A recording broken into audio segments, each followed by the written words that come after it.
For a long time, scholars believed agriculture and herding came late to the Kalahari, which was thought to be the exclusive domain of foraging sand people. But recent archaeology tells a different story. By 500 AD, evidence of metallurgy, animal husbandry, and grain agriculture appears in the Kalahari. And by 800 AD, these early agro-pastoral communities were already trading across southern Africa. Since 1975, excavations at sites like Nguma and Divuyu in Botswana's Tsodilo Hills have reshaped our understanding of this region. These excavations, especially ones led by Denbo and Wilmson, revealed a developed early Iron Age culture, rich in ceramics, iron and copper tools, and trade goods like ivory and cowrie shells. Divuyu, dating to the 6th and 7th centuries, has ceramic style similar to central Angola and the site of the Mandinga Caves near the mouth of the Congo River. Now that is an important note, because this supports Haynes' hypothesis that the Congo nucleus of Bantu languages began expanding southward about 3,000 years ago into the areas occupied by the Khoisan-speaking herders. By 700 to 1000 AD, these large settlements like Nguma flourished, growing millet, sorghum, keeping cattle and goat, and trading widely with the Indian Ocean.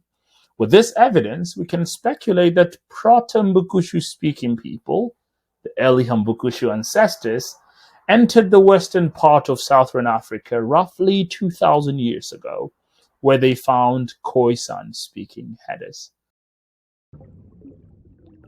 Now, genetic studies also show significant intermarriage between the Bantu-speaking newcomers and the indigenous Kwe.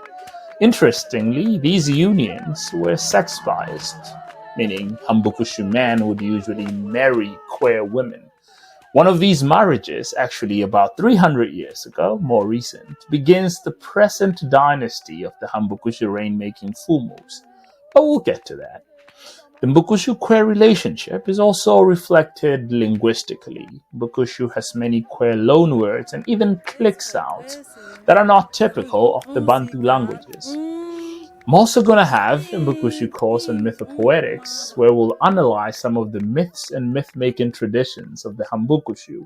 From there, we will see good evidence that the early Hambukushu were actually foragers who evolved into farmers, and this is masterfully captured in the mythical story of Chakova, which we'll explore in the later course. But in this one, we'll just focus more on the history.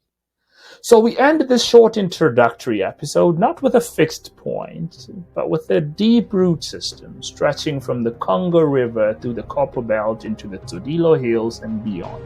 The Hambukushu story doesn't begin with a single spark.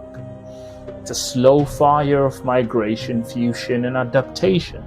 The next class will fast forward this slow burn dramatic story into the 17th and 18th century, where we now start to see the formation of the federation of clans that we today call the Hambukushu. See you on the other side.